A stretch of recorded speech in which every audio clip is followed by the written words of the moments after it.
Bienvenidos al último episodio de nuestra serie sobre las comunidades afectadas por el conflicto armado interno en Perú. En este capítulo nos dirigimos a Puno, una región que, aunque geográficamente distante de los principales focos de violencia de los años 80 y 90, también vivió la tragedia del conflicto. Situada en el antiplano peruano, cerca del lago Titicaca, Puno es una de las regiones más complejas del país, no solo por su geografía, sino por la historia de exclusión y marginalidad que vivieron sus comunidades campesinas e indígenas. Durante el conflicto, estas comunidades se vieron atrapadas entre las operaciones de Sendero Luminoso y las represalias del ejército. En un escenario de constante violencia y desplazamiento, este capítulo examina cómo la violencia, el desplazamiento y la militarización afectaron profundamente a la población de Puno, mientras las comunidades se debatían entre su resistencia y su sufrimiento. En las décadas de los 80 y 90, Puno no fue una de las regiones más golpeadas por el Sendero Luminoso en comparación con Ayacucho o Cusco. Sin embargo, la organización insurgente logró infiltrarse en algunas zonas rurales del altiplano, especialmente en las provincias cercanas a la frontera con Bolivia. En esta zona, Sendero intentó reclutar a los campesinos, convencidos de que su lucha debía llegar hasta el corazón de los Andes, incluido el altiplano. Las comunidades rurales, muchas de ellas de origen aymara o quechua, fueron presionadas para apoyar a los guerrilleros, y aquellos que se resistían eran considerados enemigos del movimiento revolucionario. A pesar de ser una región menos afectada por el conflicto directo, la influencia de Sendero fue suficiente para alterar la vida cotidiana de sus habitantes, quienes veían sus comunidades divididas y expuestas a la violencia. La presencia de la guerrilla se volvía cada vez más y más peligrosa, no solo por sus ataques, sino también por la creciente presión social para alinearse con sus ideales. Pero como ocurrió en muchas otras regiones del país, las fuerzas militares no tardaron en llegar a la zona, y las represalias fueron rápidas y brutales.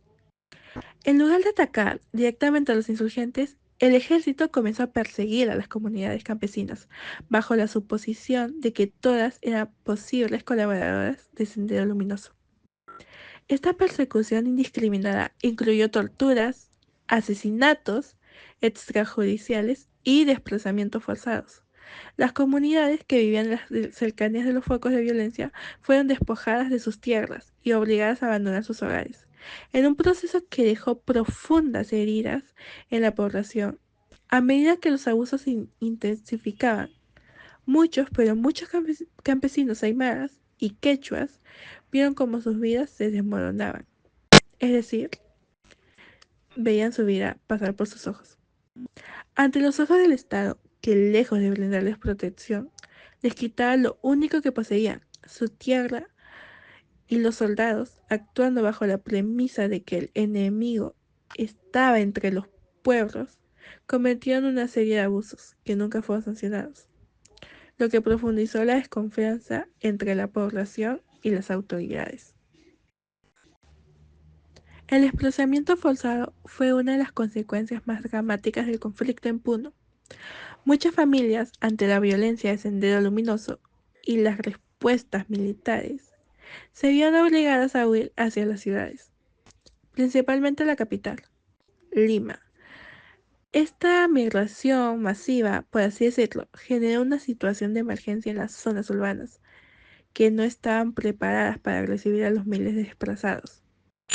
Las familias que llegaban a Lima vivían en condiciones precarias, sin acceso a servicios básicos y sin posibilidades de entregarse a la vida urbana, lo que provocó una mayor exclusión y estimación de los desplazados. La llegada masiva de inmigrantes de Puno también reveló las tensiones entre los habitantes de las ciudades y aquellos que huían de la violencia rural, creando una brecha social que en muchos casos resultó en una discriminación hacia los pueblos del altiplano.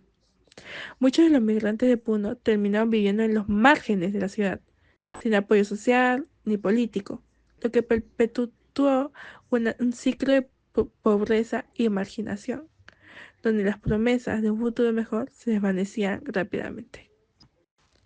Una característica particular de Puno durante el conflicto de su ubicación geográfica, limitando con Bolivia esta frontera que marcaba una división política, se convirtió en un espacio de constante tensión.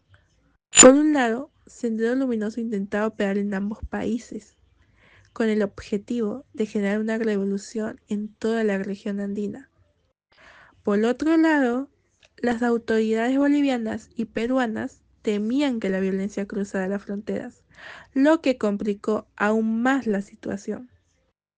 El conflicto no solo fue interno, sino que las dinámicas geopolíticas en la región andina crearon un entorno aún más peligroso para las comunidades.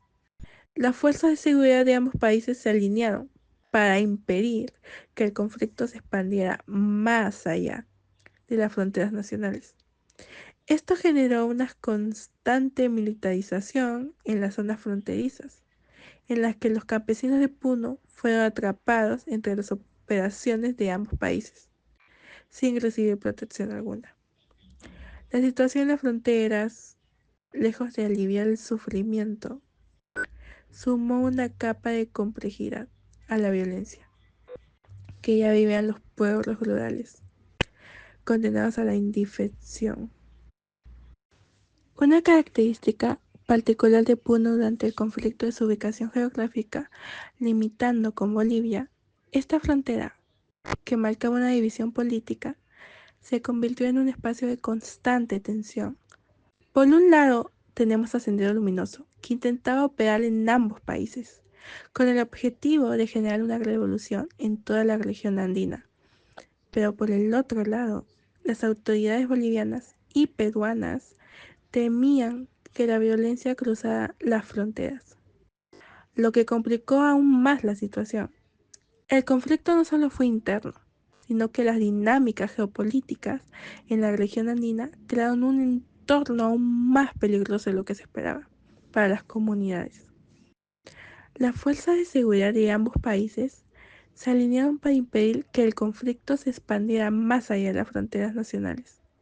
Esto claramente generó una constante militarización en las zonas fronterizas, en las que los campesinos de Puno fueron atrapados entre las operaciones de ambos países sin recibir protección alguna. La situación en la frontera fue muy crítica, debido a que, lejos de aliviar el sufrimiento, sumó una capa de complejidad a la violencia que ya vivían los pueblos rurales, condenados a la indefensión. La militarización de estas áreas no solo afectó la vida de los campesinos, sino que claramente también alteró las rutas que ellos tomaban de comercio y sus formas tradicionales de interacción con el otro lado de la frontera. El conflicto de Puno también tuvo consecuencias culturales y sociales profundas. Las comunidades que vivían en las alturas del Titicaca vieron cómo las tradiciones fueron trastocadas por la violencia. Las fiestas, las costumbres y la vida cotidiana fueron interrumpidas por la guerra. El miedo se instaló en los pueblos y muchas, pero muchas personas fueron obligadas a cambiar su forma de vida, abandonando sus tierras, sus cultivos y muchas veces sus identidades.